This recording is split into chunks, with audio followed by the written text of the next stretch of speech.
Hello, welcome to the Key Yard podcast. Not to be confused with vineyards.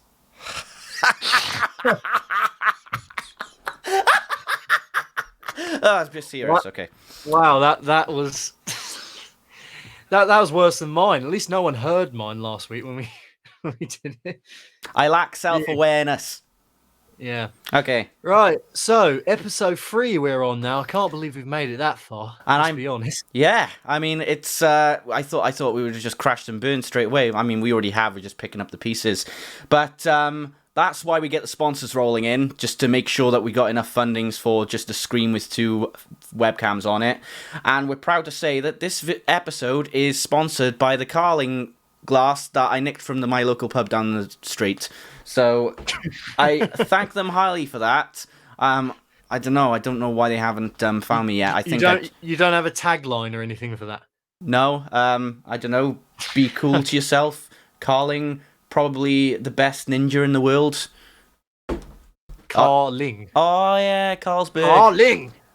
Damn it! I gotta return it now. So ruin my own joke. God, I'm on a roll with these puns, I tell you. This glass could roll, let me tell you. Okay, well, we've got some interesting news for you this week, but we always have interesting news. To be fair, I mean we always cover like the most interesting stuff. Whatever happens on TMZ stays on TMZ. Interesting? No, not TMZ, man. Come on, we're above that. Exactly. We are the we don't extort any sort of celebrity news for money. Not yet, anyway. So why not? That's fun. Yeah. Wow. In the future, mate. We'll see. Yeah, how have you been, man? Yeah, not too bad. In terms of interesting stories, I haven't really left my house that much within the past week, so it's more of whatever I've got boiling in my blood. Which now I love Aldi with all my heart. It's got relatively cheap prices. It's only down the road from me, so I can just walk in there, get my stuff, and get out. But when I say that you can walk in there, get stuff, and get out, that is pretty literal, because everything's fine. You can work on your own pace when you're picking up your tomatoes and things, but by the time you get to that checkout, you better be learning how to sprint. You better be your regular Usain Bolt mode. Otherwise, you're just going to fall and smash all your wine bottles, because they are ruthless on that checkout. Not going to lie. Have you ever been to an Aldi before and seen it with your own eyes? I have, yeah. I was when we were down in Canterbury, when I was at uni, where they had one in Canterbury, didn't they? Yeah, because I used to, well, when I started, before I found the wonders of ordering Asda online, I used to do my grocery shopping at Aldi, because it was, I just love all the knockoff items that they have in Aldi. I know, yeah. They have Aldi Snickers, which are called like Sprint bars or so. I can't even remember, but they're basically Snickers. We pick up their version of Crave, which is Craze. Then that's the one. Yeah, Fizzy Strawberry Lances are still called Strawberry Lances. I think that's sort of a trademark in its own right. Tomatoes are still called tomatoes, not tomatoes. Strawberry Do you mean strawberry laces? Well, strawberry laces I thought were like the thinner ones, but the Lances are like the ones with all the sugar coated on the outside. Oh, so like the massive ones. Yeah.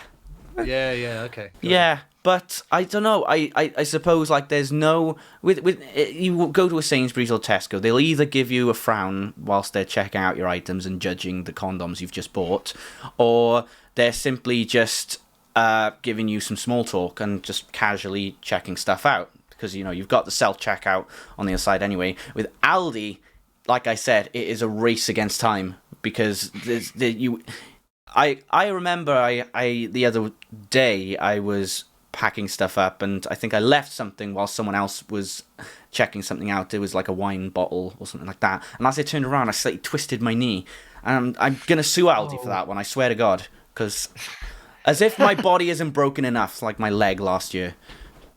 Yeah. Well, I remember the story of your leg. We were on the lead up to download, and we were both going to obviously go together and do the vlog, and it was all going to be great. And then like a few months before, like a couple of months before you'd broken your leg. Yeah, in the And worst way whole thing was possible. kind of up in the air, and I was like, "Oh no, am I going to have to do the vlog on my own and send it to him?" To this day, I still have to explain people that I was not drunk on that night. Contrary to popular belief, I was trying to get drunk, but I didn't quite get there yet. Unless they let me bring some beer into A&E, there's no chance of me getting on that horse. Yeah, but yeah, just going back to Aldi. I mean, well, just supermarkets in general. I never use the checkout with the normal people. Mm. I with the normal people. That makes me sound so bloody middle Normies, class. bloody normies. Well, Yeah. that's the thing. The Aldi checkout makes you less I normal. always use the self checkout. It makes you more of a rabid feral ghoul more than anything, rushing to get your groceries in and get out the door. And then your COVID mask is going to be so infected by such a lot of the sweat that you're going to be inhaling and exhaling, and you're going to have to take it off just to breathe because you may have some sort of made-up medical condition. And then you step out the door. I'm surprised there's not like a body pile outside Aldi just from people dying of exhaustion. Well, you know what? We are coming up to Halloween season, and you know, I feel like that could be just a rudimentary Halloween decoration in case all the warehouses are COVID infected. Just hang people. Yep. On meat hooks. Various guys on meat hooks. Go full Texas Chainsaw Massacre. And you could, I think, just to make things even more strange, you could dress up as the PS1 Hagrid and just walk out and saying, "Hey, nobody should have seen that." Oh man, I remember playing that. That was like my when I first got a PS1. That was the game that came with my PS1. Yeah. I many a good hour playing that. I don't think I ever completed it. Yeah, what was that store? It was like Blockbuster. It was called Choices. It was like the downgrade from Blockbuster. Imagine having a downgrade from Blockbuster. I have never heard of Choices. Is that a Welsh thing? Possibly. And they used I've heard of Blockbusters. But they used to have like loads of rentable PS1 games and N64 games. So like sort of games I rented was Harry Potter for the PS1, but then I actually bought Harry Potter and the Chamber of Secrets for the PS1 as well, which was also weird. And then what else did I buy? Mischief Makers. That's how I discovered that on the N64. Some Mario Party games, all that kind of stuff. So yeah, it was a wild ride. I'll give you that. See, depending on how like the age range of your audience, KB, a few of them might not even know what the hell we're talking about when we're talking about things like Blockbusters and Choices and things. I walked past. I was walking around Flitwick the other day, where I live, and I'm gonna have to bleep that out, I think, in case I dox myself. I live in Flitwick. Well, in the optimized version. Yeah, to be fair, there's a few had it, but I was walking past an old VHS store that I used to go to. Yeah, rent out VHSs and DVDs, and it's now like a barber's. And I felt kind of sentimental about my childhood when I walked past it, you know, because again, a lot of people probably listening to this won't understand what it's like, but you know, there was no such thing as Netflix or Amazon Prime or anything like that. You know, you had to, if you wanted to see a movie, you know, you couldn't even go to the cinema unless you had your pocket money. You know, even like 10 years ago. I mean, smartphones were invented at that time, but the advancement of like all these apps that you got now and a lot of their conveniences, even like Uber and things like that. I don't remember having like Uber apps and things like that 10 years ago. There was, you know, probably something similar, but I don't know. That still was coming into fruition. And when I was in school, it was like I had a Sony Ericsson phone or a Cybershot and, you know, all that kind of stuff. And I think my first ever phone was like a Nokia 3210. So that's how far back I go. I had one of those Nokia. Before I got an iPhone for the first time. No, in fact, before my iPhone, when I was at uni with you, I had an Android. I think I had the Samsung Galaxy S3 going into uni. Before that, I had a really broken BlackBerry because my first Samsung Galaxy broke because I dropped it in a puddle when I was drunk and it had a crack in it and the water got in. So lovely days. And then Did you do the old box of rice trick? No, I was too young to understand at that age how to eat rice. No. You do know what I'm talking about, right? With the box of rice. Yeah, it absorbs the water. Yeah. Yeah, thank you. I'm just glad you're not going senile. Too late for that, I think. Too late for that. Touche. Yeah, before I had my Android at uni, I had like a Nokia, one of those Nokia handheld indestructible brick phones that had Snake on it. You know, had Oh, Snake on yeah. it. You couldn't get on the internet on it. You just had a list of contacts, and you just phoned, or I don't even know if you could text people with it. It was that archaic, you know. The phone that my mum gave to me, the Nokia 3210, it was given to her and then she gave to me, but she didn't realize that there was still like indecent images on it. Like there was one of just like this like 8-bit woman with boobs saying, "Yeah, baby, how'd you like that? Who's your daddy, bitch?" in the text. And it's just like, wow, people get off on this stuff, really? Do you remember those adverts that you get in like PS2 magazines? Oh, what, the like Nuts magazine style ads? No, yeah, like those sort of style ads, and you have advertisements for Crazy Frog ringtones and. Oh yeah, and then like if you're a kid and you text to get the ringtones, you wouldn't realize that they'd scam you by making you pay £5 a month. It was very hidden, and like my mum was always topping up for me, and then £5 would just go from my phone, and I had no idea. And then I realized, oh, I got a text them back saying stop. I'll tell you what, we could cover a whole segment on this podcast for a future episode about our childhoods. Nostalgia, yeah. Nostalgia. Phones, all that kind of stuff. Well, I recently made that old people Facebook video, so when I was talking with my nan, it was kind of I love your nan, she's so sweet. If anybody doesn't love my nan, they are cretins. Although nans in general are sweet, aren't they? Unless they're Nazis, I suppose.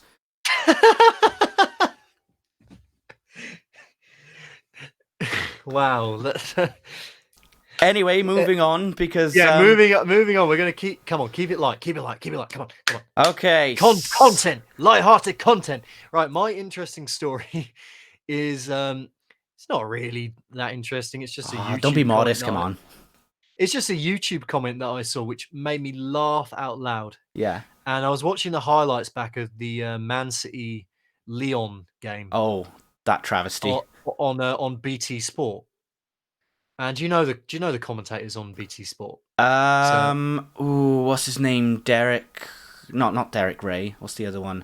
Derek Ray? No, he's one of those hypnotists, isn't it? No, Derek.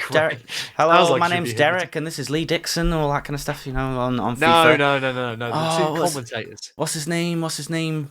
Dylan something. No. It's Fletch. Darren Fletcher. Darren Fletcher. That's the one. Darren Fletcher and Steve McManaman. How can I say he's my favorite commentator to you in a Facebook message if I just instantly if you don't even know his name?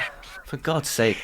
Because Darren Fletcher and Steve McManaman, right? And Steve McManaman, he's got a habit of being kind of biased towards the English teams. No matter what team it is, you know, he has no shame when it comes to his allegiances. And I just saw a YouTube comment that made me laugh out loud, really. And, you know, I concur with this YouTube comment, but it said, if I was stuck on a desert island with Steve McManaman and pizza, I'd eat McManaman and talk to the pizza. Fair enough. And that just made me crack up.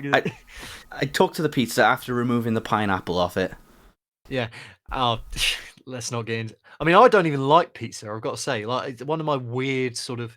I'm a fussy guy, you know. I mean, Katie doesn't like cheese, but she still likes pizza. What's wrong with you? No, see, I don't like cheese. So anything with cheese on it, apart from cheesecake, I won't eat. Well, cheesecake is divine, so cheesecake is. Watch us get sent boxes of cheesecake now. Well, don't tempt me. My door is closed for a reason. Yeah, and then they could be our sponsors next week. Okay. But yeah, just the idea of Steve McManaman on a desert island with you going, yeah, all right, mate. Do you know when we're going to get off this island? and then that's a terrible scat. And then Darren Fletcher in the background saying, "Oh, he's eaten another piece." And then he eats some more. It's like, "Oh, he's done it! I cannot believe it!" And just sounds like an old man from Yorkshire or something that's broken his hip. You're starting to think if this is going to be. You're starting to think if this is going to be the pizza's night. That is why I love him. Just that Spurs game. I just love his commentary in that. And then I think Spurs, the specific Spurs TV guys tried to imitate it, like at the same time, but it just doesn't come off in the same way Darren Fletcher does it. Oh man, I tell you. But just the idea that you would put that poison in your mouth, and then you'd have to eat the pizza. It's like, which would I rather? That see what I did there?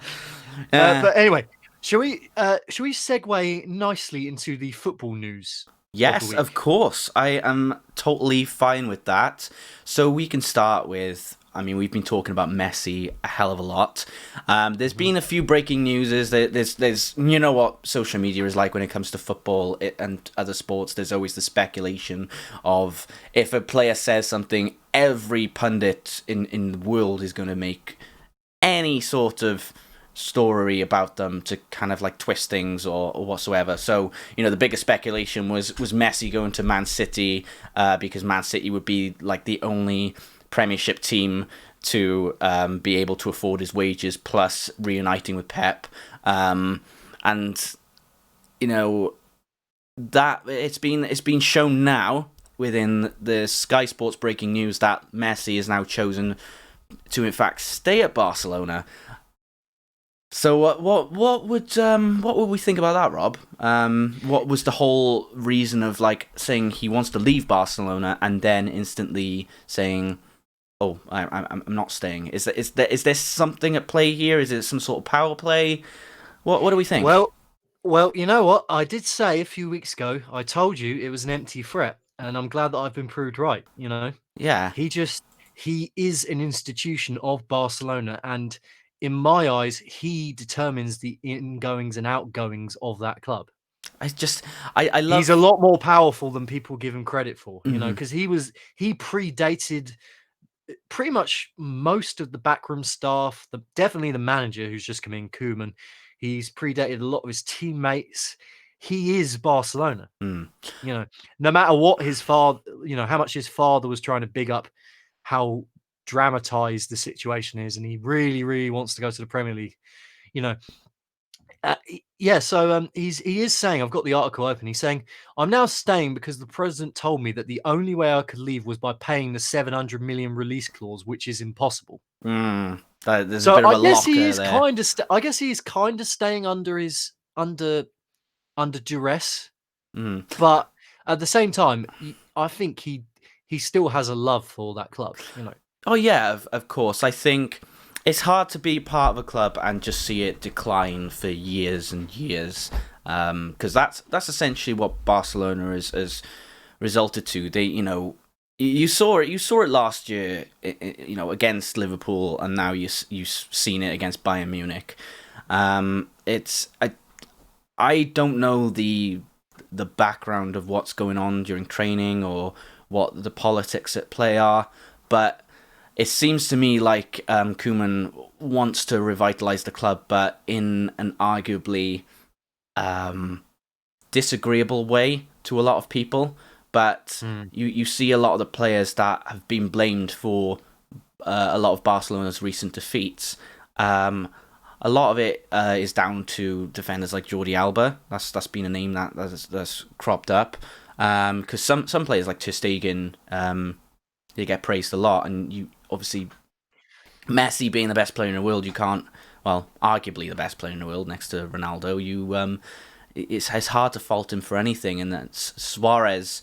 Suarez is getting on a bit, but is he still, like, I don't know if he's still at his peak, but he's still at a level which he can still play very well. And players like Rakitic who are being offloaded now as well. So the other question is, where do they go, and who do Barcelona bring in to kind of keep shore everything up. Yeah, kind of keep Messi happy as well, I suppose. Well, you know what? It's just interesting that his release clause was 700 million. Because that is essentially akin to the amount of debt that Barcelona is in at the moment, And which is 700 million. So you kind of have to kind of gauge what, if Messi would rather like sink with the club that made him or go somewhere else to help them out, yeah, I mean, I suppose they want to rely on Messi to get income from future matches, I suppose, because the amount of payouts you get from Champions League and all that kind of stuff would probably help the club in a greater way. So it's about that long-term solution versus that short-term one. How can they guarantee if they sell off Messi, how is the team going to revitalize? It's a big risk, I suppose, to even for that kind of money to get rid of Messi, because he's been such an iconic player for the team. I think you kind of have to build around him if you want to keep the club staying at a truly competitive level. Well, he is a monolithic figure in the world of football, Messi.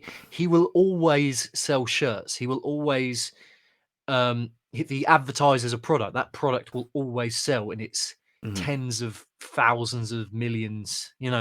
So he's got no qualms about being a draw. Yeah, by all means. He is the John Cena of football. He's a franchise. He will always sell merchandise. Maybe not the John Cena now, because John Cena's retired. But he is the Roman Reigns of football. I'd say he's more like the Daniel Bryan, the one just everyone loves and has no question about, and just always has something truly amazing to give every time. Oh no, Messi has his detractors, mainly Ronaldo fans. There's particularly if you go on Twitter, there's always like weird cults of personality regarding footballers. Oh, you wanted to sneak that one in there, didn't you? What was CM Punk reference? Yeah. No. No. In all seriousness, like that, there's weird kind of people out there on social media who, no matter the indiscretion that the player has made, Yeah. they will always be like, Messi number one, goal, golazzo, brilliant, yada yada yada, praise. A lot of it comes down to his social media promotion, and the real thing I was getting into, the segue, just not the cable there, sorry. The real segue I was trying to get into was talking about Ozil.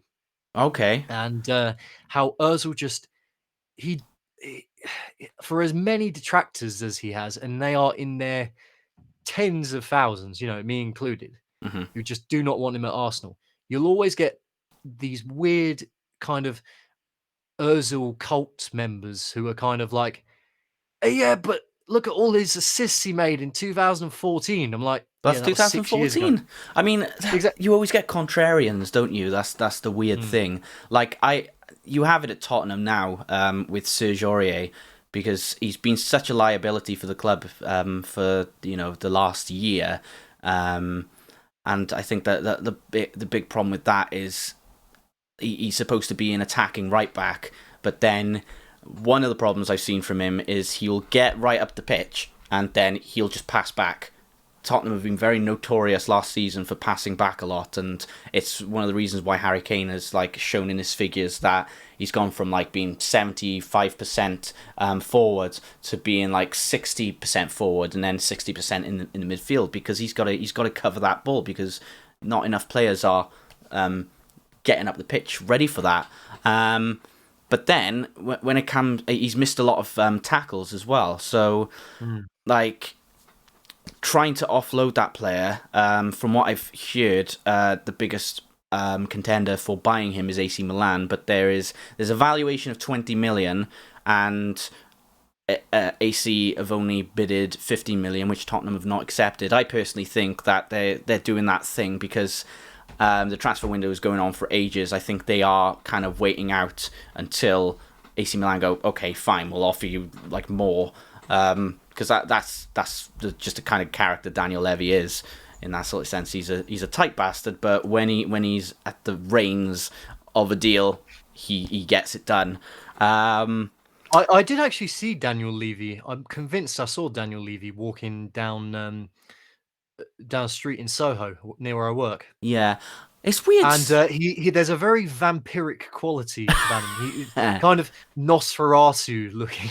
I could see that. Yeah, And I mean, it makes sense. He sucked the blood and the life out of Tottenham for a good number of years. Controversial. And you got a new stadium and everything. I was actually going to ask if you've seen All or Nothing yet. I have. I've watched the first 3 episodes. It is like a lot of the stuff you have behind the scenes kind of suspected for a while. Like my old flatmate hated Mourinho with a passion. It absolutely hated him, and I think that's a lot because of like how he was at Man U. But I think Mourinho took a job with players that he just didn't like from the get-go. So I think that a lot of that rubbed off. It's funny with Mourinho, he it just so happens that every club he ever manages, he falls out with a player or two. Yeah, And I think it's because it almost says something about the man himself rather than I the think system that he's working with. Although I think, from what I've seen, but the difference between Poch and Mourinho from looking at that documentary is Mourinho is more of like tell it how it is. If you want to be upset at what I say, be upset by all means. But Poch is kind of like he waited things out and things like that. And I think the big reason, according to that documentary, was why he got sacked was because even though he brought Tottenham up to this big level, once they crashed after the Liverpool defeat, he could not bring them back up. He was on a sinking ship, and he just couldn't find any way to recover from it. And I think the new stadium kind of had an effect on it because they're trying to recover that money back. And if they keep losing like this, then how are they going to get that money back from such a huge investment? So I think that was the club's worry. It's like Arsenal with the Emirates. We weren't competing at for trophies for years and years, and we were getting the scraps and not forking out that much money for players every single season. Due to the huge crippling financial debt that we were in from building this stadium. Yeah, and at the moment, I mean, I do get a bit sick on seeing on social media where a lot of the fans of Spurs, a lot of the negative fans are saying, well, why aren't we buying this 50 million player? Look at Chelsea, look what they've done. And I'm like, well, first because they were saying, oh, they've already signed 4 major players. I'm like, well, 2 of those were agreed months in advance, Ziyech and Werner. Now they've gotten Thiago Silva on a free, and that was totally Thiago Silva's choice. He's a free agent; he can go anywhere, and he chose Chelsea. And now they're getting Kai Havertz on board, which I'm frightened. They got him last night. Yeah, they did. That's going to be frightening. I think Chelsea are going to be quite a frightening team this season. Oh yeah, I'm worried about them. I really am. We seem to be picking out the scrap. I mean, we've signed Gabriel, in all fairness, which is, always a good thing. Gabriel, still can't pronounce his last name. Margalez. Yeah. Hang on, bear with me. I'm just Gabriel. But yeah, he's just another person that will hopefully shore up our leaky defense. It's Magalha with like a little symbol above it. ES. Okay. Magalhaes. I think. Yeah. Gabriel. I'm just gonna call him Gabriel. He. I don't know. I don't know anything about him, to be fair. He's just another Brazilian that's come in, and that's the Edu influence at the very top of the club, who's our director of football. Used to play for us. He was an invincible, Edu, and now he's our director of football. But he's bringing David Luiz, Willian, Margulies, just Magalhaes. I'm going to have to get used to the pronunciation of these. The thing I find with that's just the Brazilian influence. So I feel like we're going to have a lot more Brazilians coming in the future. I feel like Chelsea are a kind of team that, even though like Real Madrid, and I'll get onto Real Madrid in a bit of more football news in a second, but in Real Madrid, they like to sign the big money stars and stuff like that, like the people who are going to gain them a lot more traction in the news and things like that, like with Hazard and all those star players, because they won't. mind, paying a hell of a lot of money for them, as long as they bring them a lot more publicity. I seem to find that with Real Madrid a lot, but Chelsea, they seem to be, we're prepared to spend this much, but we've seen these people's track records and we are more than happy to spend this much. Not to mention that the transfer ban saved them quite a bit of money in that budget, so they just had the power to fork out essentially when their ban was lifted. So yeah, they've gained. I think they've gained a huge boost this season. Also, we've had the internationals come up, and I saw that my own boy Stevie Bergwijn has scored for the Netherlands, so I'm happy about that. Who else? Ryan Sessegnon scored for the under-21s England. So, is it tomorrow England have got the game? Probably. I don't care. I couldn't care less about the Nations League, if I'm being honest, mate. It's a glorified friendly tournament, Yeah. which is, which is what I was crying out for years, in all fairness. Just, I hated international friendlies back in the day when they were still a thing. Mid-season international friendlies, that is. Yeah. Because all it is just players will go off and then they'll get a bad injury.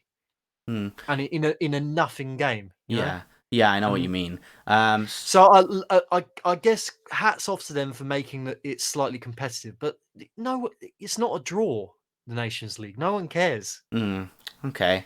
Yeah, I suppose I don't know enough about in my opinion. Anyway, it's still pretty fresh though, I suppose, and doesn't it contribute to the Euros in some way as well now?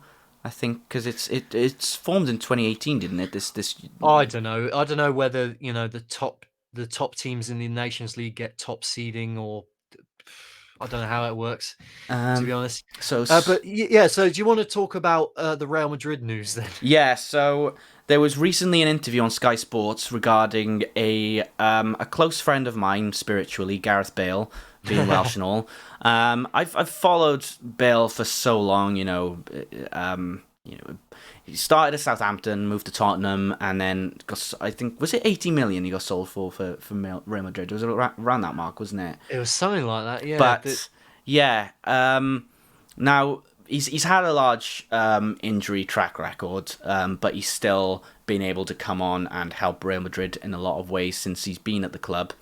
Oh, he's a fabulous player, Gareth Bale. Like I just remember watching that the Champions League final against Liverpool. Yeah, that's spectacular. And that overhead kick is one of the best goals I've seen ever, let alone in the Champions League. Yeah. So Zidane comes in as the new manager, doesn't really like Gareth Bale's style of play, and then so this means that Bale has pretty much been on the bench for the whole season. For the most part, I think he's had like 8 games or something. He's played 8 games total, but because in this case they kind of wanted to offload him, but not.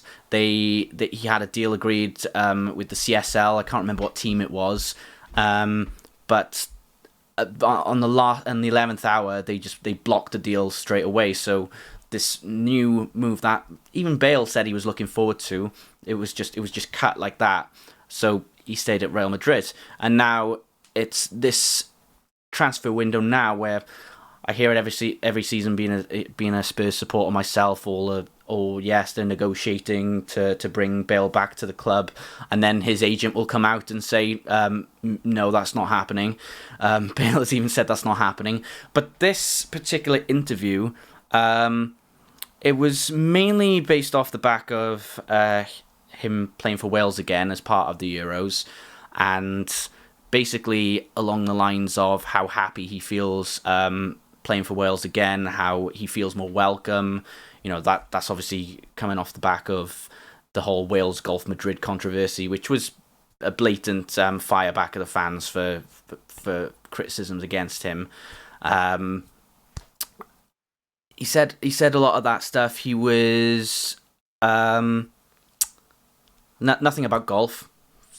Sorry to say, I suppose, for people who are interested in golf. And they did ask him about moving back to the Premier League and things like that, and he didn't say no. What he pretty much said was, that's up for Real Madrid to decide, the people who negotiate the deals and stuff. So it's not saying that he'll never return to the Premier League, but it's saying like he doesn't want to think about where he's going to go too much. If he sees something like he likes, he'll try it out. I think his priorities seem that he's on Wales at the moment. But from what I've seen, just from them blocking that transfer and then not letting him play, and the fact that when he was playing for Wales yesterday, he seemed just so rusty that even though Ryan Giggs came out and said that the decision to sub Bale off in 45 minutes was a pre-planned thing because Giggs knew that Bale hadn't played a lot since then, whereas what's his name has blah blah blah blah. Bear with me a second. Well, you know, Harry like Wilson. football managers have a funny habit of just keeping the real issues behind players in the dark. You know, it's like, what the hell is going on with Özil? Yeah, I hate to keep bringing it back to Özil, but he's a hot topic all the time, though, it's a isn't he? similar situation with Bale. It's like, why, you know, he with Özil last season, there was all this stuff coming out about how he had a bad back and he was missing so many fixtures because of it, and then the next minute it's like, oh, it's not because he's got a bad back, it's because him and Arteta are falling out. It's like, why are you keeping us in the dark here? Like, what is the hidden agenda with Özil that we all seem to be missing? But then, like, I guess Real Madrid are kind of doing they're just a funny club, aren't they? Real Madrid. We have MS Winfield in the chat. Hi, mate, from Mosh Talks. Hi, MS. I was Who wondering where you're says from. he saw a stat that Chelsea have spent the exact same money there to receive for Hazard. Okay, because That's crazy. it to is. me, you know. Because how much was This Hazard amount of again? money Was he like exists in football. he was around like 120 million, wasn't he, Hazard? Something like that, yeah. So you know, no wonder Chelsea are signing all these superstars just from the Hazard deal alone. And they're getting, you know, getting their mon's worth. Chelsea, Literally. Man U, all those kinds of clubs. They're good at bringing in those future stars and being able to sell them off. But then again, there's a lot of clubs like that in the Premier League, and I think one of the only clubs that is able to kind of let people stay in the Premier League and like not want to go anywhere else is probably clubs like Man City and those clubs where they can actually afford higher wages for their players. Essentially, I mean, don't. we haven't been particularly smart with our money over the last few seasons, and I was going to bring to segue into the other news that I had, but are you finished with your Bale stuff? Pretty much, yeah. It's just pretty much like F you Zidane. Yeah. F you Zidane. Do not F with Wales. Yeah, and on that note, talking about Arsenal not being very smart with our money, we bring to you Alexis Sanchez. And the conclusion, if you like, of one of the worst swap deals in football history, if not the worst swap deal in football history, where both sides of the party have come out the other side worse as a result of signing these players. Mkhitaryan has, I should preface this by saying Mkhitaryan has finally gone to Roma on a permanent basis. So we've actually got rid of him now. Good. And it's a shame with Mkhitaryan, because I remember I was at his debut at the Emirates and he looked like a player. We felt like we could get more out of him than we could when he was at Man United. He still had that magnificent scorpion kick goal. Yeah. When he played for Man United, but he did very little else of note, I would say. How who would you say had the better performance out of the swap deal? Sanchez at Man U or Mkhitaryan at Arsenal?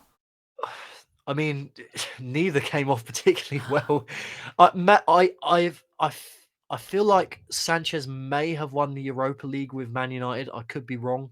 When he was there, or that might have been the season before. Could have been. I'm not too sure. So he's whatever way you sugarcoat it, like both sets of deals have come off really badly. And the big news this week from the Alexis Sanchez camp is that he actually he went to Man United a few years ago. Not stalling at all, trying to get this tab open. Come on, yeah. But wasn't it? He went to Man United, and at the first training session, he was like, "I don't want to play for this club." Here we go. Yeah, so I'm reading this from The Guardian, right? He says he wanted to leave after the first training session. Yeah. He said that something did not sit right with him, and he feels like he was a scapegoat for the club's failure. Yeah. Well, I think plenty of Man United fans blame Ed Wood to begin with for a lot of things in terms of that. I mean, you only have to point to the Harry Maguire deal for that, in a sense. But that's just Man U have they have the finances behind it, but I don't think they spend their money wisely. If I'm honest, I think the Bruno Fernandes one is a rare occurrence in a lot of the other deals they've made, because well, as much I think their Man United players are kind of known more for their humanitarian efforts and their philanthropy. Yes. Now, Marcus Rashford than they are actually their performances on the pitch. Yeah, exactly. But so just speaking about the Alexis Sanchez situation,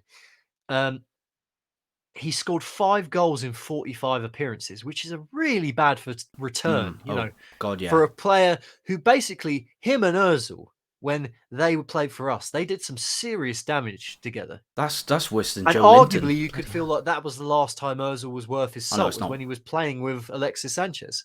Yeah, that's... They had a synergy which allowed us to play lovely free-form attacking football, scored some great goals, pass and move, Yeah. Jose, coming back to Jose Mourinho, the old devil. Actually, he said brought him into sorry, Man just to cut you off a second. In the documentary, he said his name's Jose. Jose. Oh, Not Jose. Okay. That's Argentinian. Jose. I'm so sorry, I have nothing to say. Oh God, I hate him so much. Oh, not you too. I love him. Sorry, Jose, but he was loaned to Inter Milan last season, and he finally joined them on a free this summer. He said he wants to tell you about his period at United, how many things were said that made me look bad. He had the opportunity to go to United. It seemed tempting to him. It was something nice for me because when I was a kid, I liked that club a lot. Funnily enough, Robin van Persie situation, but that's neither here nor there. Oh, yes. He ended up signing without much information about what was actually happening in the move. And he said that sometimes there are things you do not realize until you arrive. And he said the first training session, he realized many things. He came home after the first training sessions, told his representative, can the contract be terminated so I can return to Arsenal? And they started laughing, apparently. Wow. So, I mean, it just goes to show what an absolute shit show that move really was for him. I like Alexis Sanchez. I think he was a quality player for us. He showed a determination. There was the whole thing when he was at Arsenal was that he'd spend more time in the gym on his off hours than going out to nightclubs and things just to improve his game. And I that really sat well with me. I was a fan from the moment I found that out, Yeah. And then kind of near the tail end of his Arsenal career, you could tell that he was being a bit of a moody bugger and he was just sitting in the stands. I remember after we got thrashed by Liverpool, he was sat off and just sitting in the stands, just had a massive sulk, So you could tell he was facing his sort of death knell at Arsenal after that moment. But it's sad, really, what happened to him. Really, yeah. I don't think anyone will really remember him as a top quality Premier League player just because his United move was so catastrophic. Yeah, it's kind of like it was kind of like a situation with Michael Owen in a sense with the whole Liverpool to Man U thing, but we won't go there either. That wasn't. In fairness, that wasn't directly to Man United. He went to Real Madrid and then Newcastle, and Newcastle was just injured all the time, and then inexplicably signed for Man United. Yeah, I remember that summer, and he scored the winner in the Manchester derby. But it's always the thing, isn't it? I've had enough talking about BT Sport after Steve McManaman and Darren Fletcher, quite frankly. So, that's the Sanchez deal. Should we wrap that up for the football news because we have been going on quite a fair bit? I think so. 3/4 of an hour about it. So, yeah, let's go on to the next news. Unfortunate news. in my case, in that one of my favourite bands of the last few years, Milk Teeth, split up yesterday. It seems to be, And I'm very gutted about it, but also not all that unsurprised, because especially lockdown, isn't it? given the turbulent period that they've been through over the last few years, it almost seemed like a kind of long-term divorce proceedings. Mm-hmm. They changed labels. You know, one of their band members was sacked. We still don't know really why. I don't think, or at least I haven't really seen that much information about it. But the fact he was sacked with immediate effect suggests probably not good news. And they'd only just brought in another guitarist, and then he left subsequently afterwards, so they were down to a 3-piece. And then their drummer left, and they had to bring in a new drummer and a new guitar player to fill in. So it was just Becky, the front woman of the band, left. Yeah, at that point, And they managed to get another album out of it. They had their first LP, Vulture, which is a fantastic album. And then they released 2 EPs in the summer of 2018, which were both terrific EPs. It might have been 2017, but they finally got an album out of it, and they were just about to tour in it when the whole COVID situation hit, and they never actually got to tour it, which I was really sad about. And Becky, over the years, she's been struggling a fair bit in terms of, she's missed a few dates on tours and things, and people have had to fill in. And I really feel gutted for her, because she is the biggest sweetheart in the world. I met her a few times. I met her just after the first gig. I saw him at the Horn in St Albans, and even though I was a sweaty mess, I was completely, unkempt, unshaven. I was just dying because it was so hot in there. She still found the time to have a chat with me afterwards. Yeah, I got a picture of her. She's a good egg, Sounds and like it, yeah. I hope she stays in music, Yeah, it's like, I mean, I can't really say much for Milk Teeth because I didn't follow them as well as you did, but there's a big music scene in Cardiff as well, and I do pray that a lot of local bands come out of lockdown and this whole mess that we're currently in unscathed. Well, that was my biggest fear with lockdown, is that we'd get a few band splits, But in the case of Milk Teeth, I guess, like I said, you could see it coming from a while. They did put on one of the best download sets I've ever seen, and I've seen a lot of bands that download over the years. But Avalanche Stage 2018, sort of midway through the day, just after my boy's puppy performed, and the tent was packed that day. I mean, the first time I saw him in 2016, the tent, they played the Dogtooth, and you couldn't get in. Oh, Dogtooth annoyed me so much. Like, especially when the Darkness were playing in there. Like, it was just so bad. Although even like the Avalanche, no, was it Dogtooth last year with Whitechapel? That was. It was manic. the Who. It was the Who last year at Download. The Who? Mongolian. No, not the Who. WHO. Oh, the Mongolian. Yeah. Folk I always metal get band. confused by that. Who HU, Dan, isn't it? Yeah. Who Dan? Our mate Dan attempted to see, because he loves power metal. He loves folk metal, all that weird, obscure metal, and just even though they only had 2 singles out at that point, the Who last year. Couldn't get in the tent at all. It was just totally. So, by the logic of, if you pack out a tent at Dogtooth, big things are going to happen. Yeah. Then Milk Teeth were definitely set to be up there.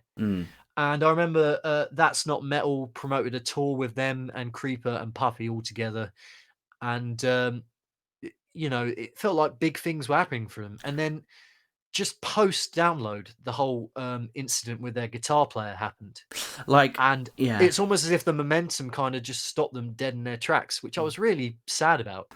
Yeah, like from my own experience, like I haven't, like, the only band experience I've really had, after many people see my vocal cover say, "Oh, why aren't you in a band?" Blah blah blah. I'm like, well, beats me, but well, it's probably But it's probably the hang on. industry, it's just the industry. I mean, No, I mean, King Canutting Hell in our chat has just said he remembers a few years back on Becky's Twitter from Milk Teeth.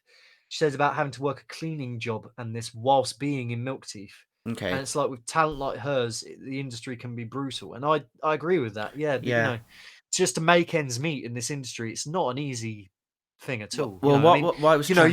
you know the guys from Holding Absence, right? Oh Well, yeah. you know James from Holding Absence. I know James and Scott mostly. Yeah. Yeah, and Scott. Yeah, I mean, I saw them perform at the Heavy Music Awards actually a few days ago. They did a Twitch stream of the Heavy Music Awards, and they were one of the acts featured performing a set.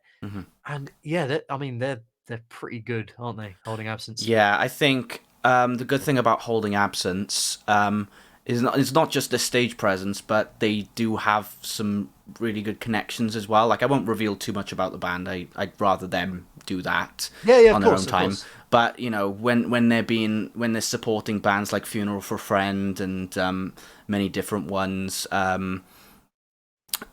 they have those good connections, so it's good that they're able to survive that way.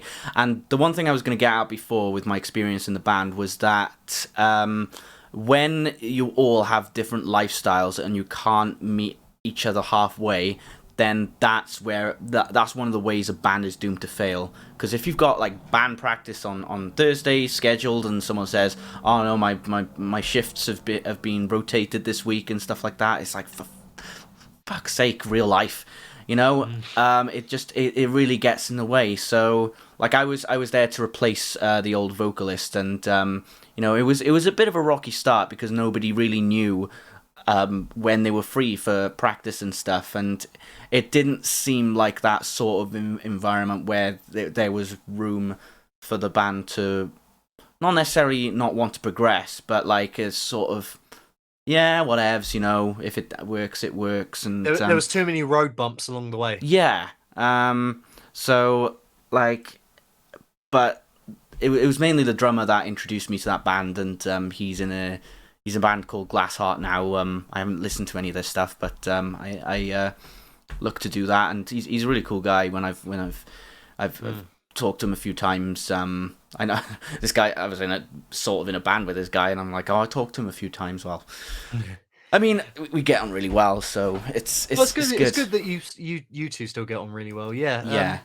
But yeah, just very sad about Milk Teeth. Really, I thought they had massive potential, and they were a great champion for diversity in music as well, because they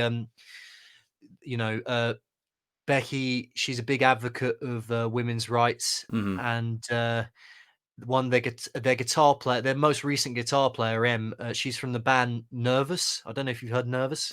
No, I haven't heard them. And she's a trans woman. Okay. But huge advocate of social justice and social equality, and I respect the hell out of them for that. Yeah. And it's just a real shame, really. It feels like a bit of a body blow, really. But if you love 90s tinged alternative rock / grunge, if you're a fan of bands like L7, for example, Okay. Yeah. or Hole, Courtney Love's band, then I'd highly recommend Milk Teeth. They were a fantastic group, and I'm going to miss them very much. Yeah. So I was gonna. What?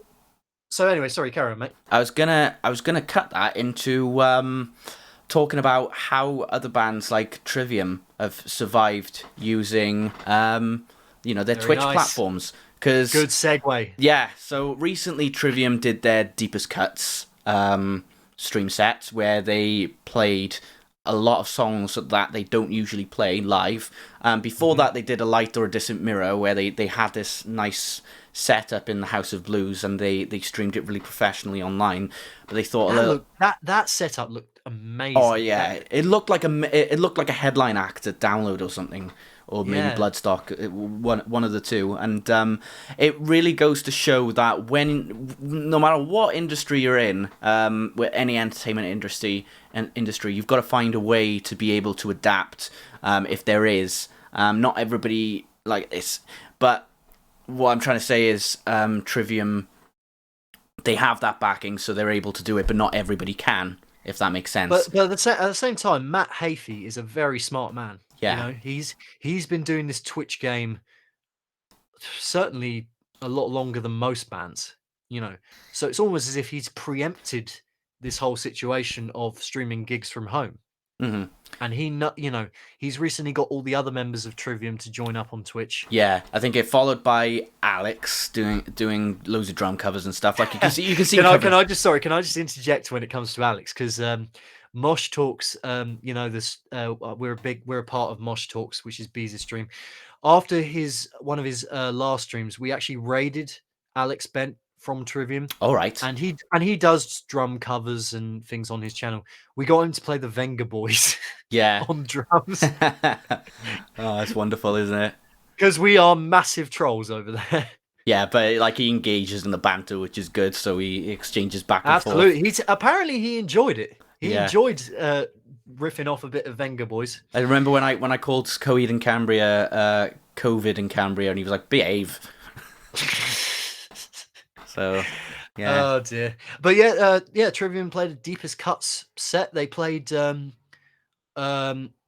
Prometheus and the Crucifix. Prometheus and Crucifix, yeah. What I loved was their live variation of Detonation, because on the studio version there's absolutely no screaming whatsoever, but in like the pre-chorus they went into a whole just absolute growling and stuff, and I was like, this sounds really cool.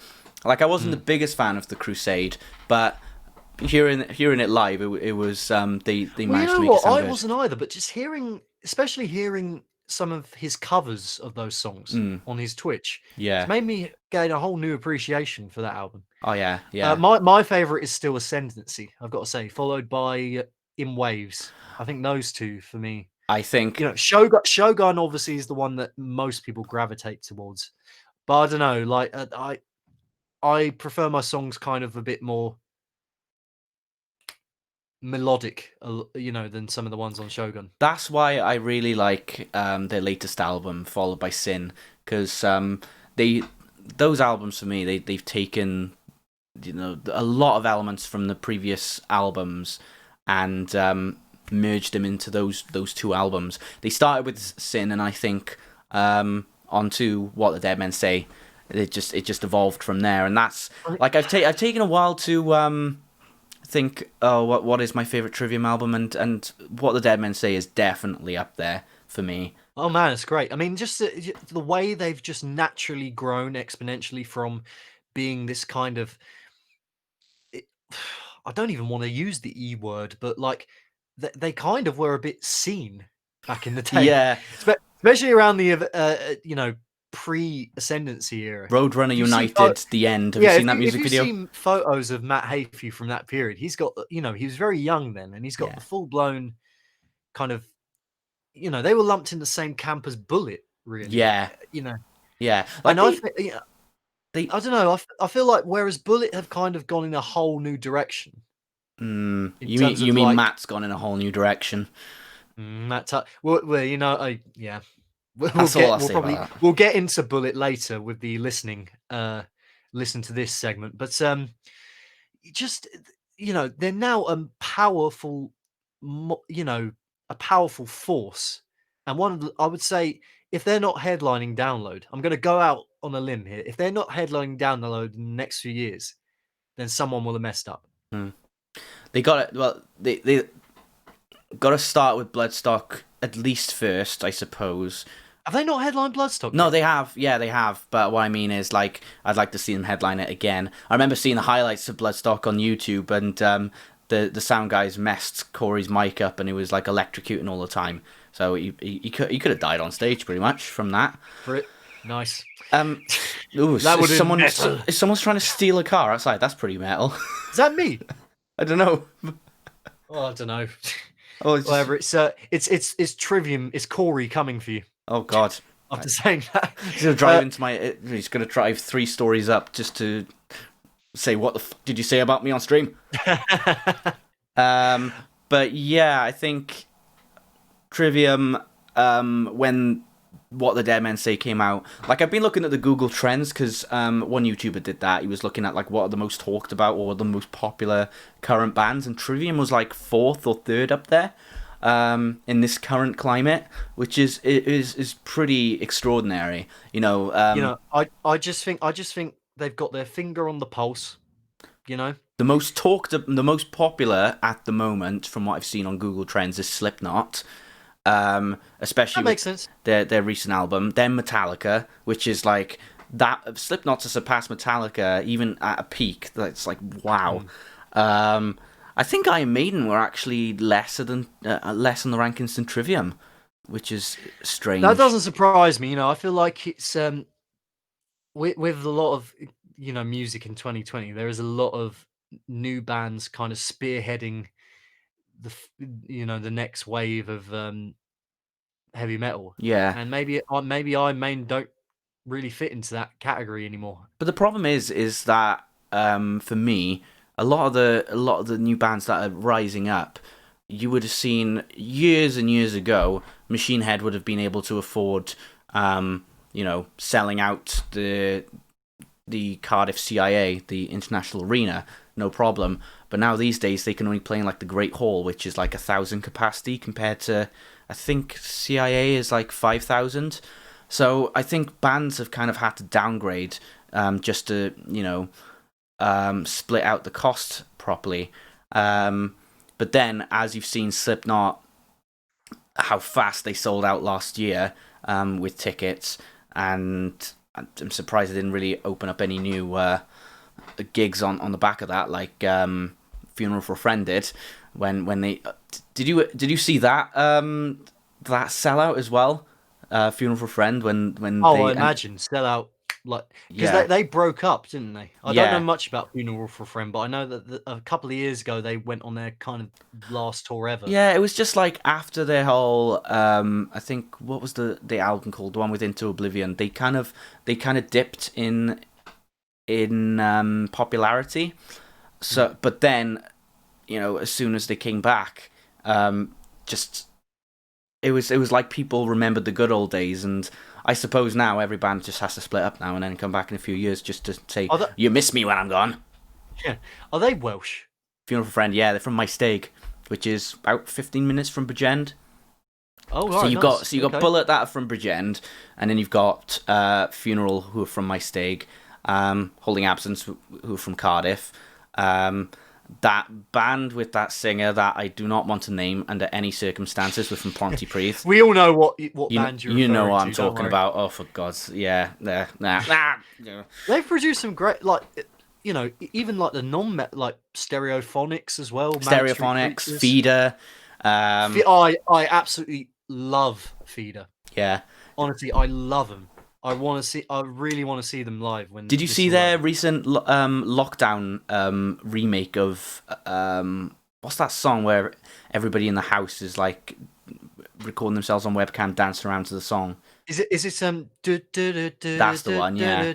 Just a Day. Just a Day, yeah. Brilliant tune, yeah. And I remember that cringy kid who was just always like, I don't want to bring you down, pull you down.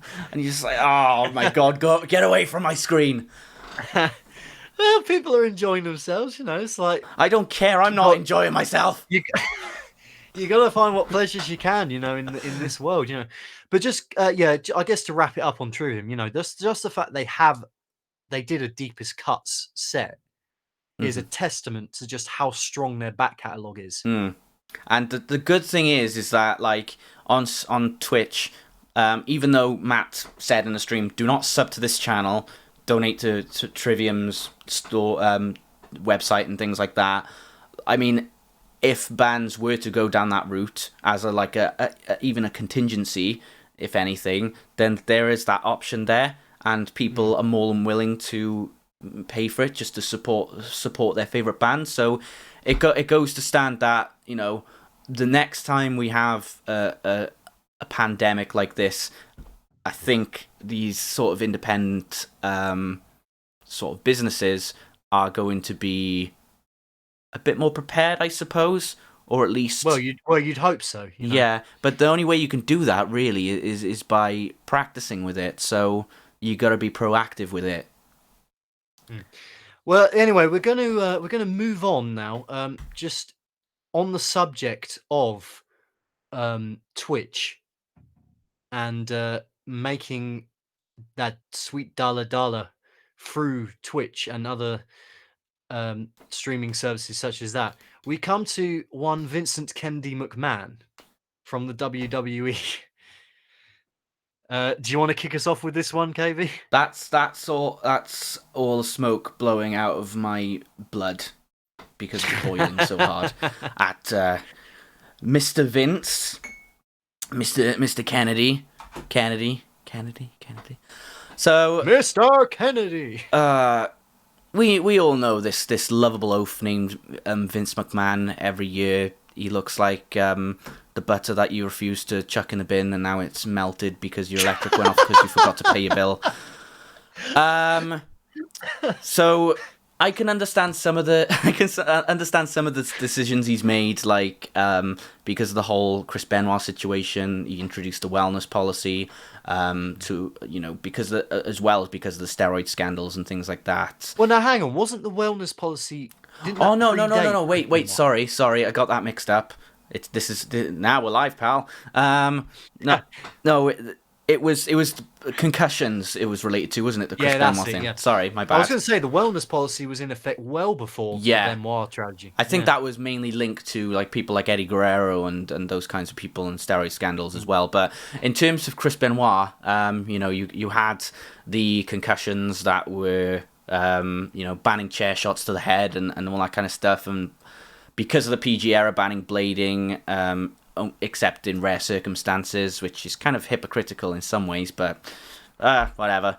But that leads to the latest news, in which it says, and I quote, Vince McMahon threatens to punish WWE superstars who engage with third parties. So in a sense, if they appear in different interviews, if they appear on Twitch, anything like that, he's going to have a go at them, essentially.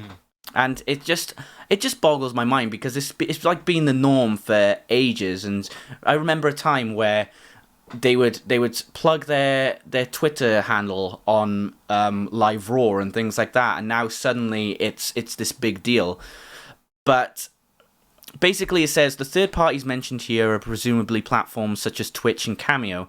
He had a call with the talent in which he spoke about the planned reinvention of the WWE product.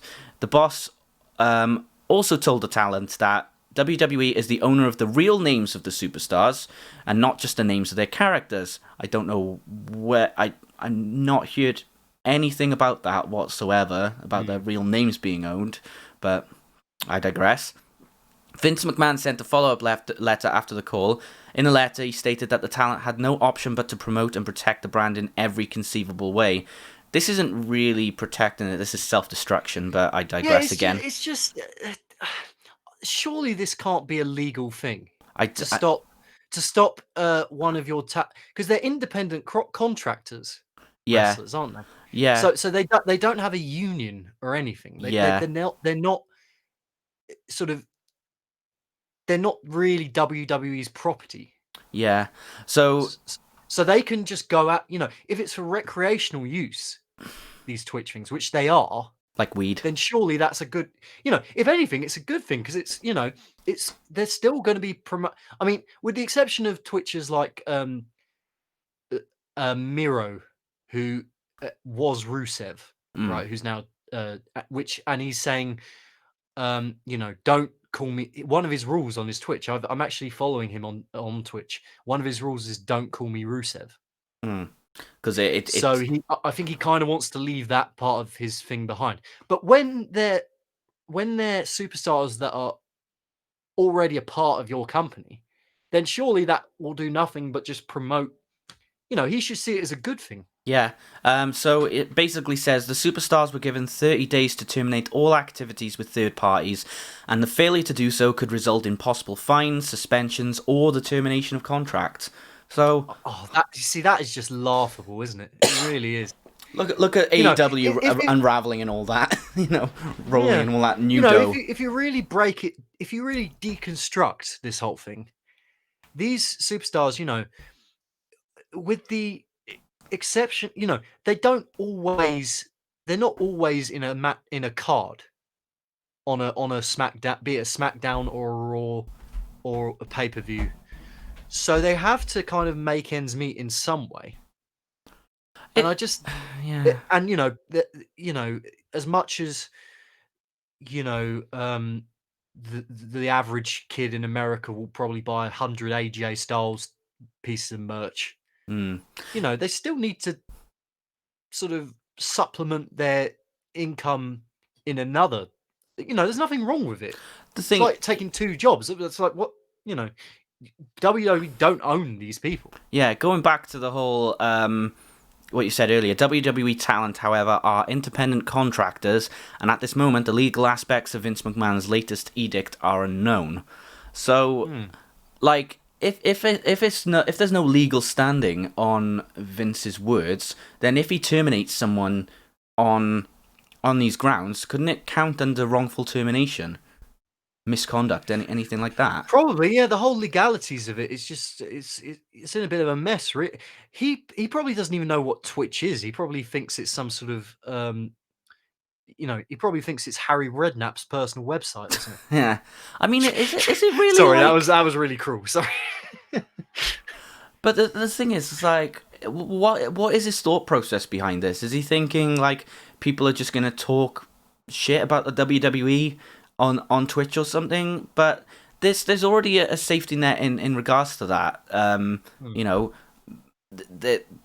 There's probably already a clause in the contract that says you can't badmouth WWE whilst you're in the business for whatever reason. I suppose although I suppose Seth Rollins has done that in the past, and I suppose there's been sort of things about that, but it's one of those things, isn't it? We just like there's not enough to cover at the moment. There's only what we can say about it, and I don't want to jump to like why exactly this is happening. But Vince is the kind of guy that doesn't really like to get into interviews these days, so it goes to say, it's just another. It's another chapter in the long-running saga of an old man who is just more concerned about his wealth than the welfare of his talent. It sucks, doesn't it? It really does. I just think you can only judge stuff that you've read to a certain extent. Because they probably it's probably not as black and white as we're making it out. But if the whole thing is true that he's going to potentially terminate a superstar's contract for trying to make ends meet outside of his realm of work, it goes back to the whole milk teeth situation. That MS Winfield said, that Becky was making money on the side. No, King C Nut in Hell was the one who said it. Just to correct. Sorry, King Nut in Hell. I do apologise. It was you. About having a cleaning job, and if could you think of a situation where they're like, no, you can't have this cleaning job on the side. If one of your bandmates, fair enough, it was the other way around, but if one of your bandmates says to you, well, we have to make money strictly through being in this band, and you need to. I remember clean your work, This is why I would love to have someone like David Wallace as the person who owns my company. If you've ever watched The Office, because I remember there was a part in it when Michael Scott, he had to because Jan didn't have a job, he had to kind of pay her way as well, so he got a second job. And the only condition David Wallace said, or no, it wasn't David Wallace, it was Ryan actually, but either way, he was saying if this job is affecting your work here, then I'm sorry, but you can't really take up this job, or risk getting fired because you're underperforming. But in bands, it doesn't really work that way. Or in terms of, I remember when the NXT stars that were given contracts and they were like reportedly like on 16k per year, but they still had a clause which said that they're free to wrestle independent shows. So I guess it could weigh out like that. They could be employed by the company, but still make their money elsewhere. So it's you got to give people that freedom as well. And the moment that you show these sorts of restrictions, it doesn't really mean good publicity for you. Just look at Amazon, although they're still making this whole, doshes. doing, like I said, the whole superstars being on Twitch thing. If anything, it's promoting your brand, because the sort of non-wrestling fan might stumble across it and go, "Oh, this guy or this girl is a lot of fun. I wonder what they do for a living," sort of thing, and then they'll check it. I don't know. To be honest, it just I can't think of any other reason why this would be in place other than control more than anything. Well, he's a stubborn guy, isn't he, Vince? But he likes that control as well. It all goes back to him buying up the rest of the competition way back when. And it's kind of coming into fruition now. I apologise for the noise if you can hear any background noise, by the way, because someone is mowing their lawn outside. But it's quite hot today, so I need my windows open. Throw a peanut at him. But yeah, anyway. So we got that. You also mentioned something we have about that out the way. And I just hope that Vince comes to his senses and sees that it's actually a good thing for superstars to do stuff extracurricularly.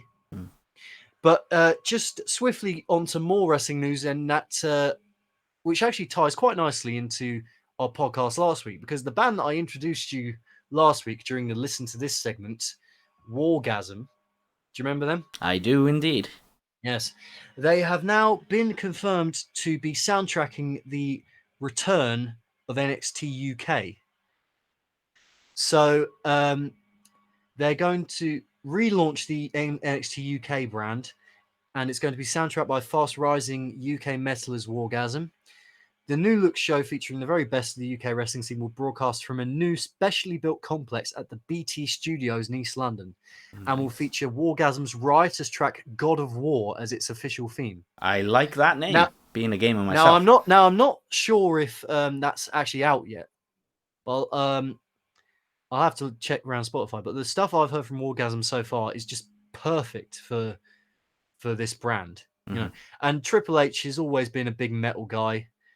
And a Hammers fan, as I was known as well in there. Yeah, weirdly a West Ham fan, but that's neither here nor there. I mean, I guess it makes sense. His main weapon is the sledgehammer. Makes me think if Brian Pillman was still alive, he'd support Arsenal. It makes me think that because Pillman's got a gun and everything. It makes me think that Rey Mysterio is a Spurs fan because he looks like a chicken. Brilliant. Oh dear. So they actually said, Wargasm, I'm reading for the article here. We came to our manager and said at the beginning of the year, we want to do something with WWE. Said the vocalist / bassist Milky Way. And I think the energy for a lot of metal gigs and wrestling events is the same, concurred Sam Matlock, who's the other member of the band. If you're doing this kind of rock music, a little more groove-based, it dips into nu metal and stuff like that. It's built for walk-on music, which is true, really. If you think about, particularly the early 2000s WWF, as it was known, which was kind of my era, / Ruthless Aggression. It was entirely, all the pay-per-views were entirely soundtracked by bands such as Saliva and Limp Bizkit, Kid Rock. Nu metal has always kind of taken priority in the wrestling world, and I think it's because of the aggro energy of it. I wouldn't necessarily call Wargasm nu metal. I feel like they're well, I said like last episode they were thing. Prodigy mixed with sort of like raw blood or something. I don't even know. It's very visceral, dance orientated. It's that dance orientated kind of sound, but it's definitely metal. Yeah. No, I see that. But happy that NXT UK is coming back. I loved watching the Takeover of Cardiff when I was there. That was just such a good pay-per-view. I think probably my favorite from that was the triple threat with it was like the triple threat tag team with the Welsh tag team, the English tag team, and the Scottish tag team. It was brilliant. Now is the Welsh tag team, does that consist of your boy Flash Morgan Webster? It does. It was Flash Morgan Webster and Mark Andrews in that one. Mark Andrews is brilliant. I saw him in action in NXT last year at Download, as a matter of fact. Yeah, and he looked like a very good athlete. Oh, he's good. A lot of them come from that that neck of the woods in Cardiff. I think is there a Dragon wrestling Pro school there? Is that what it is? That's Dragon Pro, and I think compared to other wrestling promotions I've been at, trained at, it's a much more fairer place to train, which doesn't really take advantage of anyone like I've had the experience of in the past, sadly to say, and it kind of sort of ruined my experience of wrestling in that sort of sense. So that's why I don't really train anymore. So play me the world's smallest violin. Well, so just going back to the music that NXT has been offering. So these are the sort of bands that have been involved with NXT's brands. So we have Slipknot with All All Out Life that was being used for it. It was Code Orange. Yeah. And obviously Code Orange also do the Fiend's theme tune on the main roster. Creeper, Power Trip, and Ghost. These are all big names. Bands that are the sort of the apex of metal and hard rock at the moment, and they're all being used to soundtrack NXT, which I've got to take my hats off to Triple H for this, because he's not always been my favorite in terms of as a wrestler. My era was the Triple H Power Trip era, where Ruthless Aggression. He was the Ruthless Aggression era, where he was just perpetually at the top of the card, putting down other talent. The only reason you're champion is because Triple H doesn't want to work Tuesdays. Sorry, what was that? The only reason you're champion is because Triple H didn't want to work Tuesdays. Yeah, that was Paul Heyman to JBL one night stand. One of my favorite quotes of all time. But he seems to have developed Triple H into a very astute business person. He genuinely loves metal. He went to Lemmy's funeral and spoke at Lemmy's funeral because obviously his theme tune is Motorhead. Mm-hmm. So I just love the fact that he's given all these up and coming metal band. Well, I guess Slipknot obviously isn't an up and coming metal band, but bands like Power Trip, Code Orange, Creeper, all these bands that are kind of at the sort of the epicenter of the new metal music movement, he's giving them a platform with NXT. Mm-hmm. And I do think it's fantastic. And hats off to Wargasm. So that is the end of the news. Mm-hmm. And we are going to move on to the Listen to This segment. Okay. I can't wait. Do you want to listen first or shall I? I will listen to your tune first. Okay. So, Rob, Yes, sir. The first band I've picked for you is Kill the Lights. So this band is off the back of Michael Thomas from Bullet for My Valentine. Moose. Yeah. Is that his name? Moose, yes. Michael Moose Thompson, I should say. And basically, he was supposed to come back to Bullet for My Valentine, but then he's explained it in a podcast with Rob Flynn that they kind of told him he had to step away, and all the other kind of stuff that he. Sorry, bear with me a second. That's all right. You're just trying to find the band members because there's other ones involved, but bloody hell! Why can't it just be a Wikipedia as soon as you open it up? I shouldn't say that out loud. Well, I mean, I'm looking at their bio on Spotify now because I'm on Spotify. Yeah, so you've got Jordan Whelan from. For God's sake, it just never shows up. It's all right. I'll take over. He's got. So this band, I've never listened to Kill the Lights, but I am well aware of Bullet for My Valentine, and the fact that Moose left and formed this new band, which contains Throw the Fight frontman James Clark, who's on vocals. Jordan Whelan of Still Remains, who are a band that I've still not listened to. You still remain to listen to that. Okay. Are Still Remains the band that has Bruce Dickinson's son? No, that's Rise to Remain. Rise to Remain. Yeah, sorry, I always get those two mixed up. Yeah. Bloody Remain bands. And it comes off the back, obviously, of me mixing up Memphis Mayfire, Miss May I, and While She Sleeps. But anyway, Jordan Whelan Still Remains on guitar. Travis Montgomery of Fret Signal on guitar. Mm-hmm. And then Moose is on drums. Yeah, Moose is on drums. So I think they kind of take in... Hang on, was Moose on drums in Bullet? Yeah. Oh, yeah. Sorry, I'm thinking of Padge. Yeah, his name's Michael Padgett, yeah. So they formed about 1.5 years ago, and it's been a while since, they kept saying, new music coming out, and only now they've released their latest album called The Sinner. They had an EP before that called Plagues with about 4 of those songs on it. It's an 11-track song album, I believe, The Sinner. It's the kind of style of music is kind of your standard metalcore, but a lot more technical. The technical aspects that Jordan brings to the stage, and then James Clark with powerful cleans, and then sort of Fry growls to his screams, and Moose kind of being the relentless guy he can be on drums. So it's all those elements knocked into one. And I've chose the song Unmoved off the album, which hasn't had a single at all, but I really dig the song as a little as a potential future single. Possibly, we'll see. But I'm happy it's there.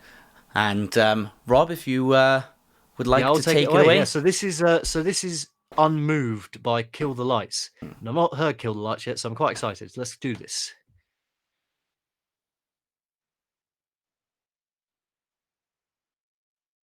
Very Metallica-esque opening with the arpeggiated kind of guitar lines. It's like a lot of people saying, you got Avenged Sevenfold vibes in there, in various bits. Well, here I've just noticed another guitar coming in just then, doing a kind of harmonizing thing. Yeah.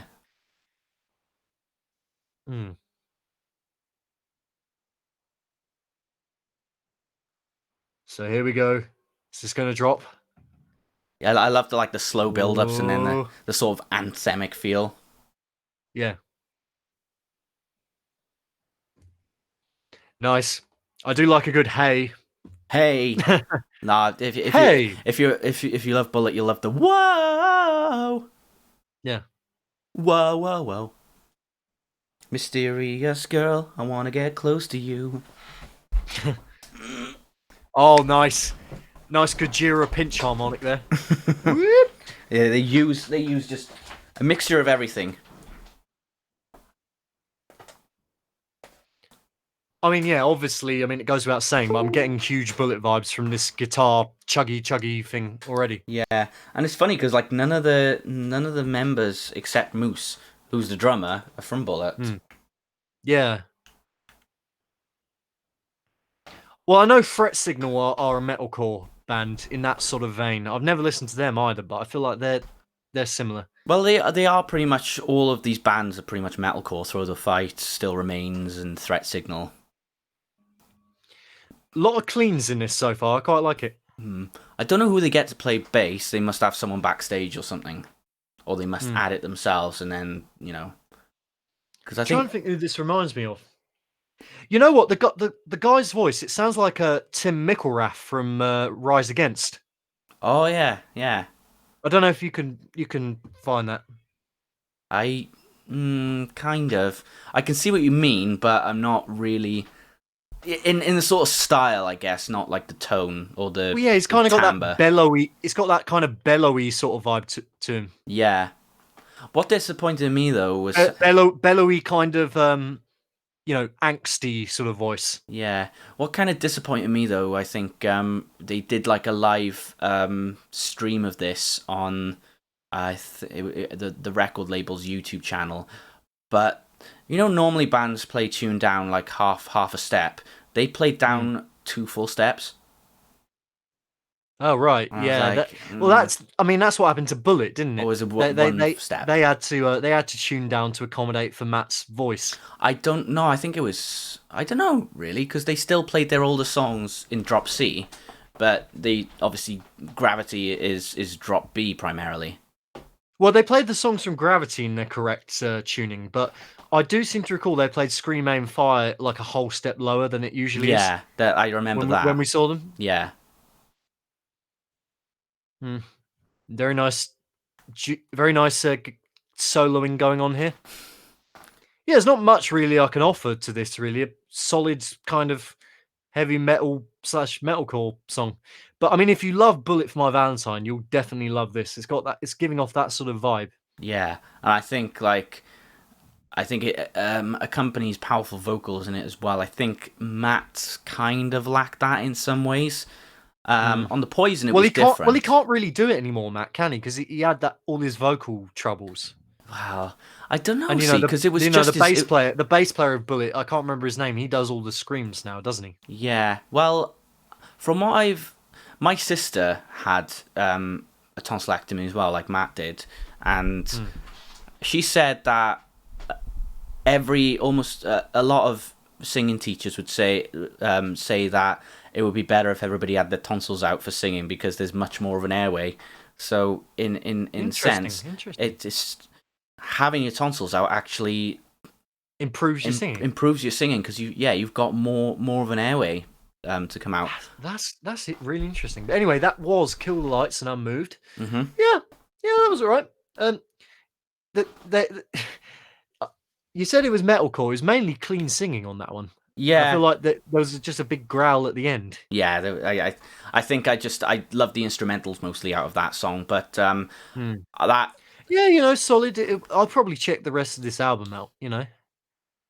But yeah, I mean, not really much else I can say. It's Moose's new project, and if you like Bullet for My Valentine, then you'll probably love this.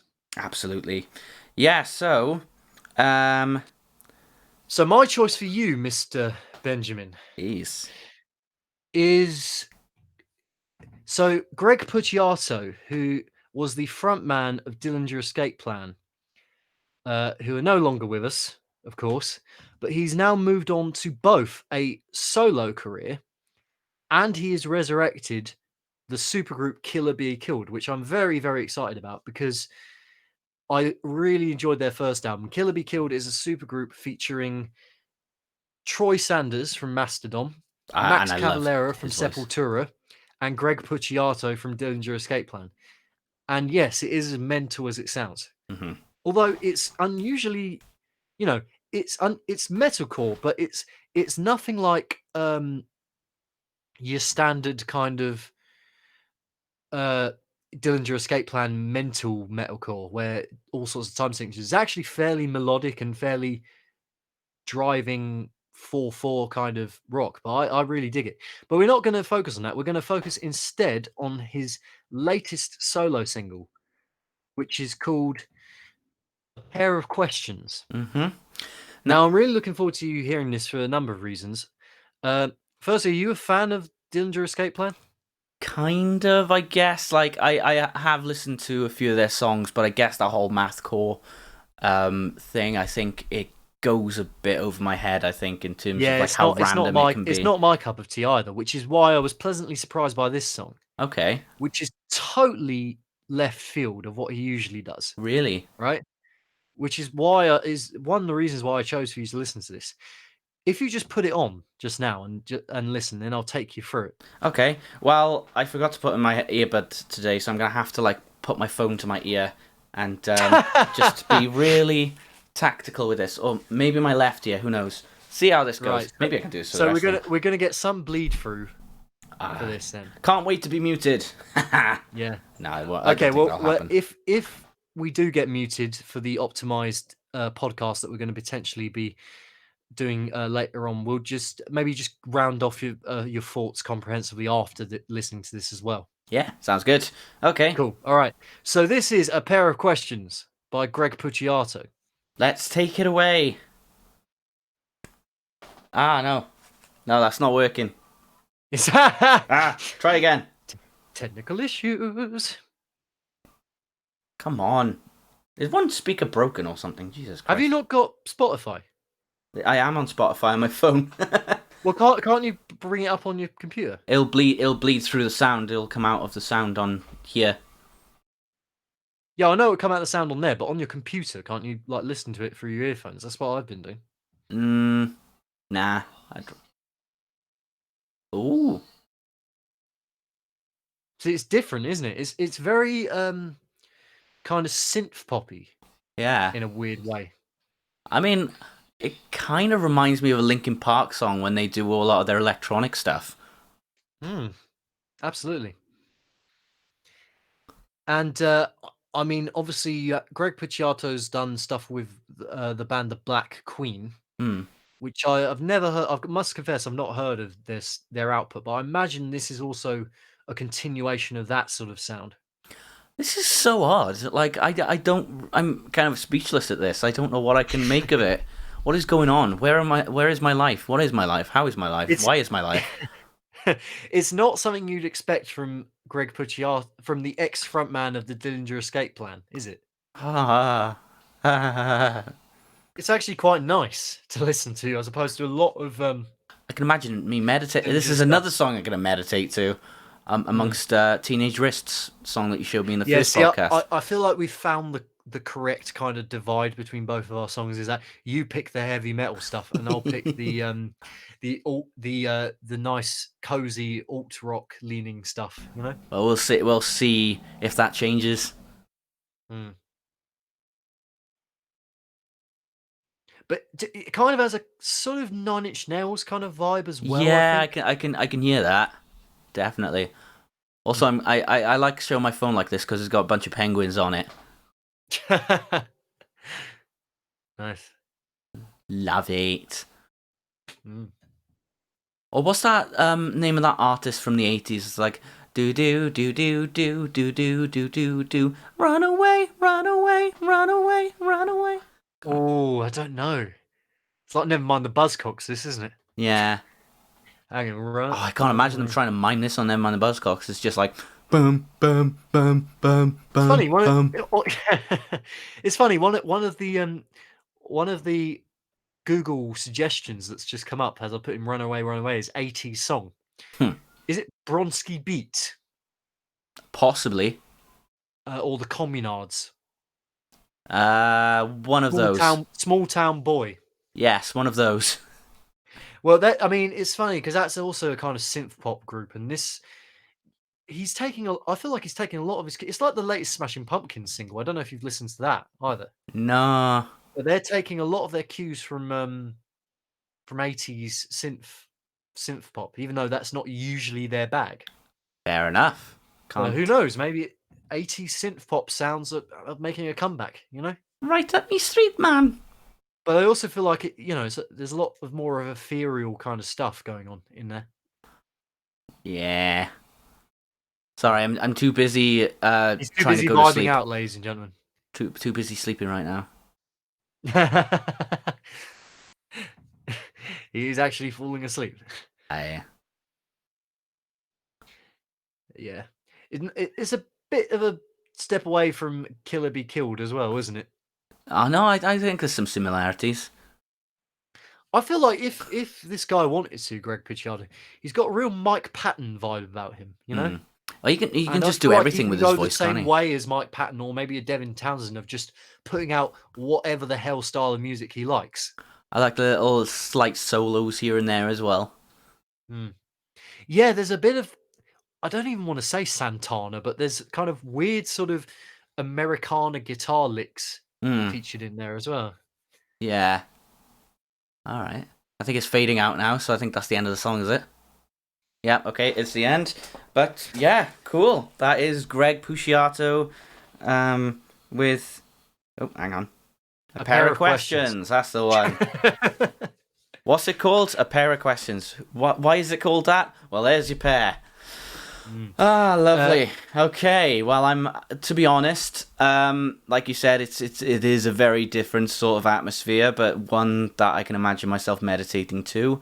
And if he can do that and pull it off really well, then there's probably nothing he can't accomplish. So, hats off to Greg for that. I must say, love I him. listened to his other singles released this year, and they are very much in the Dillinger like metal screamy camp, which makes this choice of song stand out like a sore thumb, you know?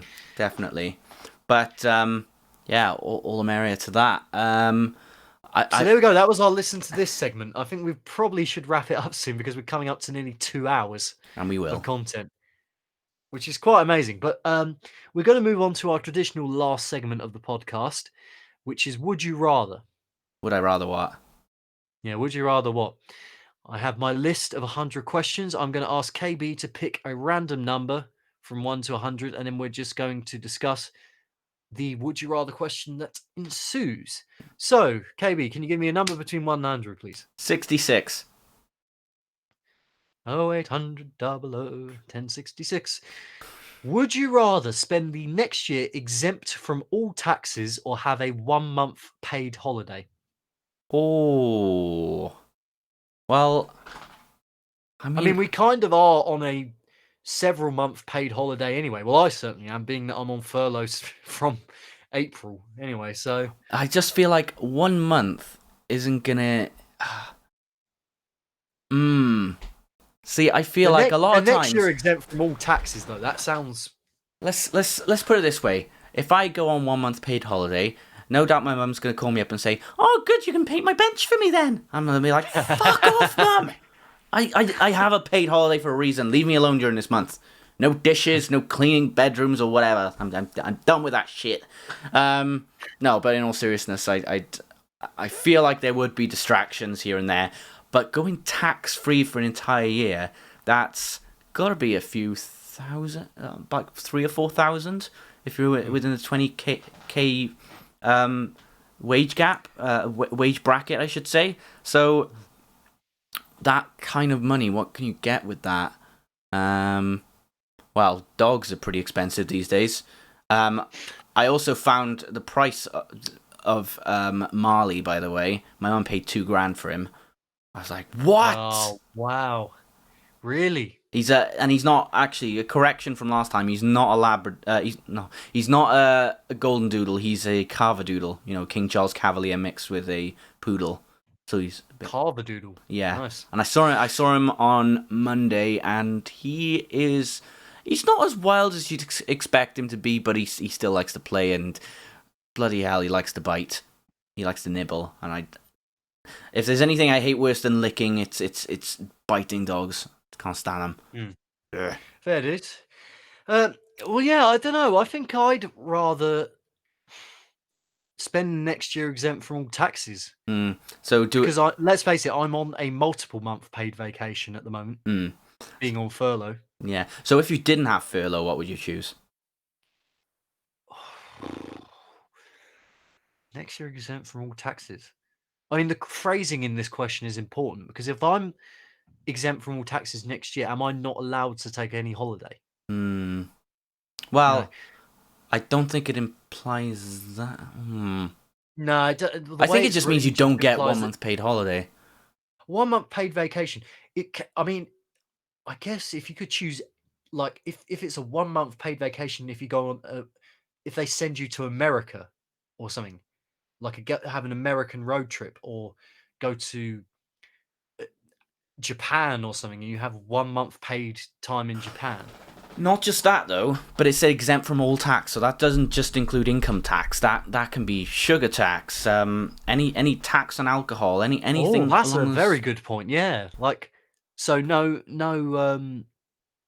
tax on food items either. And you got to hope or that VAT. And you got to hope that one of your family members dies, so you can avoid that inheritance tax. You know.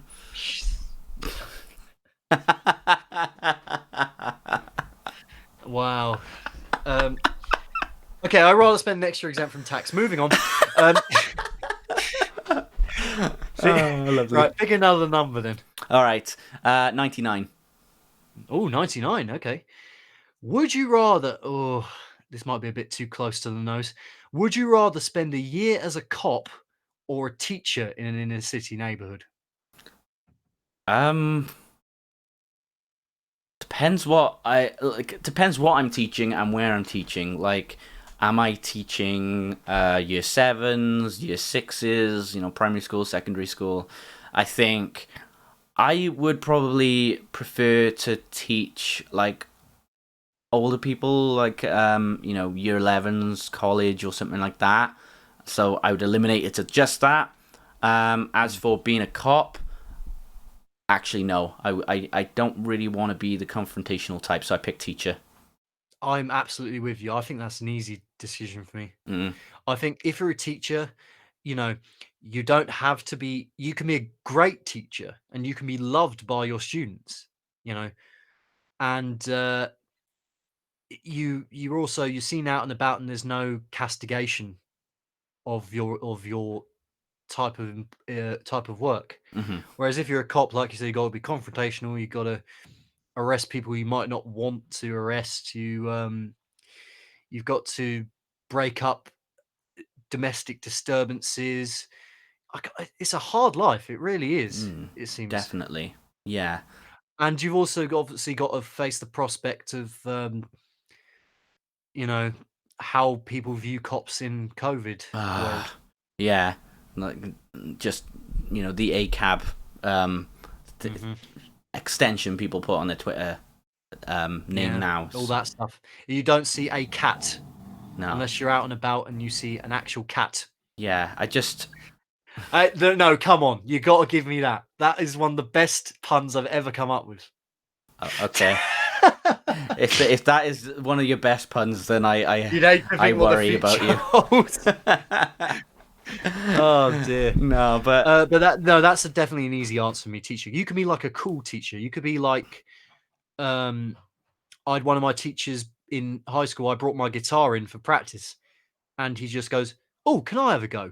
I'm like, "Yeah, absolutely." And he played House of the Rising Sun on it and sang it. He was just a PE teacher who took our form class one day. I It's remember awesome. my PE teacher he'd lived in Canada for a lot of years, and he came back with a bit of a twang to his voice, so it just sounded weird.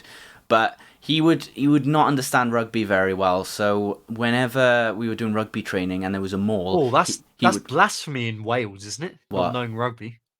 Well, he knew rugby, but he just did not know the rule of mauling. If a ball doesn't go anywhere, then yeah, blow the whistle. But as soon as a maul formed, he would go, right, blow the whistle, advantage to the other team, we got a maul. I'm like, that's not how you play it. That's not how it works. That's not how it works at all. You either drive the ball forward, or if there's a stalemate, you break up the play, or you wait for it to go to the ground for a ruck. And then if the player holds on, then by all means it goes to the other team, because you can't hold on to the ball in a ruck. But there you go. That's my nostalgia bashing. So if you were a teacher for a year, then you would make sure that all your students properly understood the. Well, actually, that's the point. If you were a teacher, what would you teach? Ooh, What would good be your subject? question. It would be a mix between history. I wouldn't want to teach IT because I feel like a lot of kids would be dumbasses with that kind of stuff, and I wonder how my IT teacher put up with me. Maybe maths. I guess I'm a bit more the logical kind, or English. I think history I'd go down the route of. Or not music? No, because I remember them teaching us how to use beanbags in music in our school, and I just Beanbags. Yeah, it was like, ooh, we're gonna teach rhythms today. It's ta ta ta ta ta ta. I'm like, I'm not gonna play fucking Beethoven with this shit. And now we're going to introduce our most badass new band member. He's playing the beanbags. Yeah. Can you just imagine, like, all aboard! Tate. Tate. Tate. Tate.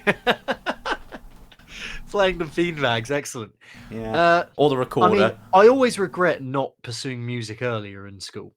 I just... Because now music is pretty much my biggest passion in the world. I've always, even as much as I like football, I'm useless at sports, so I wouldn't be a PE teacher. I feel like I wouldn't have pursued music anyway, because I feel like I'm one of those people who feel like it would be a waste of time for me personally to learn music in uni unless it's like, sound tech or something technical that can land a load of jobs. But like music theory, I don't, unless you like want to be a reviewer or something like that, I feel like it's something you don't necessarily need a degree for. It's like, I feel like it's like art or something along those lines. But that's personally for me. That's not me saying that it should not be a university degree. It's basically me saying I would rather do a degree that gets me down a good road, or has a job guaranteed out of it. Like I started with computer science, then went into media tech. You're thinking of pre-becoming a teacher. What do you mean? Sorry. Like so. I was just asking what sort of subject you would teach, but you were going along the lines of, well, I need to get this degree and do this and that, Yeah, like I think. Whereas, if we I don't know, if we loop it back to the original question, if you're a teacher for a year, so like you've already got a degree in whatever you wanted, and you could teach that subject for a year. Oh yeah, I suppose. I guess it's weird. You know what? I would go for maths, right? Yeah. Because I absolutely hate maths. Mm. And I want people to share in your misery. Yeah, I want people to share my... No. To be fair, I want to actually make the kids that I'm teaching enjoy maths way more than I ever enjoyed it at school. Okay, I like that I'd idea. be like a fun maths teacher. Just because I was miserable doesn't mean you need to be miserable as well. Exactly. I want to sort of...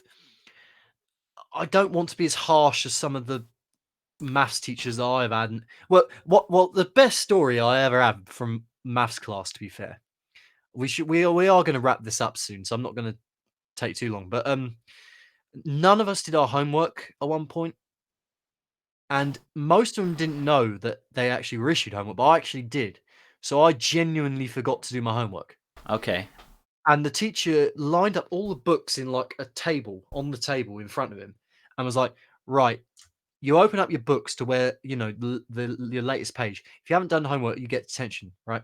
So he's just going through each one of them individually, going, "Right, detention, detention, detention," coming up to me, and I'm crapping myself, obviously, because I was always the goody two shoes at school. I never wanted to be in trouble at all, and he was aware of this. He was aware that I was the only good student in this class of absolute delinquents, and he just basically quickly scanned my page with nothing in it and just goes, "Well done, Rob. Detention, detention, detention." So I properly got away with it. Nice.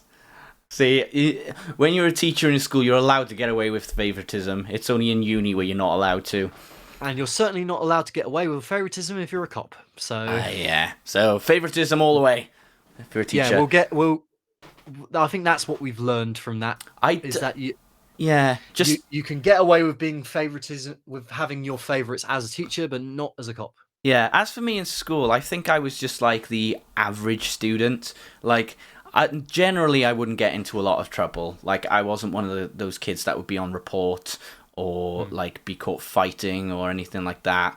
Although I have been smoking behind the bike shed. Yeah, like I have been in a situation where there was a bit of a little scuffle between me and someone else, like probably in like year 8 or something like that, and I, because the guy said go blow your mum, I said something back to him, and then a whole crowd gathered around us, waiting for us to fight, and I was just like, "Oh no, I can't be asked. You throw the first punch. No you. But we never really got like told off of that. The teachers didn't even know. And then after that, I think I got in trouble.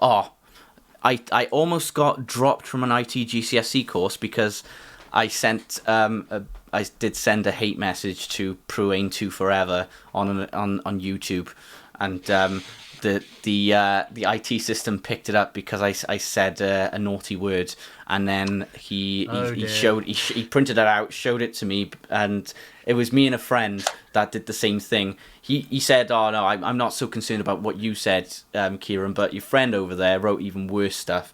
because I think my friend wrote like death threats or something to him. Oh my god! But I just said you ugly wanky bastard or something like that, and yeah, not the best days for me. If Pruane, if you're out there and you're watching this, I totally apologize. I was a snot-nosed kid, and I probably was ugly back then. I mean, I didn't have a girlfriend until I was 23, so sorry. And on that note, we're going to wrap up this podcast. Yeah. Anyway, it's been a pleasure, mate. We've been going for 2 hours. Jesus Christ. And I just want to give a shout out to everyone that's tuned into this one, particularly guys from Mosh Talks. We're going to join you soon for Mosh Fest. And all the listeners that we've had up to this point that have put up with our ridiculous ramblings. And any last words, Kieran? Stay in school, even if you get dropped from IT. Stay in school. And shout outs to everyone out there who's tuned into this. Yeah. A shout out to the people that followed me on Wednesday when I was playing Fall Guys and got me to 200 followers. So thank you guys. That's it's a bit of a milestone. You got to celebrate every single milestone you go through, because it's a marathon, not a race. So not a marathon, not a sprint, I should say. So perfectly grateful for that. This is one of the only times where I believe in the word perfect. If you want to check out more of my stuff, I also do stuff on YouTube on 2 channels. One where I do a lot of top 10s and general poking fun at people videos, but in the greater spirit where their names aren't mentioned in forms of subreddits and things. All that happy stuff. And then song covers on another channel. And then I've got Twitter, Instagram, Facebook, all under the same name, Kieran Benji. Rob, I see you're back on Twitter. So there's no hiding from us now. Not really. It's really not worth your time out there following me on Twitter. I'm going to do an anti-promotion here. All I ever do really is retweet Simpsons Arsenal. That's good. I like Simpsons. And occasionally reply to other tweets. But if you were to follow me, probably the best place to follow me would be my Instagram, which is Rob Veryard, all lowercase.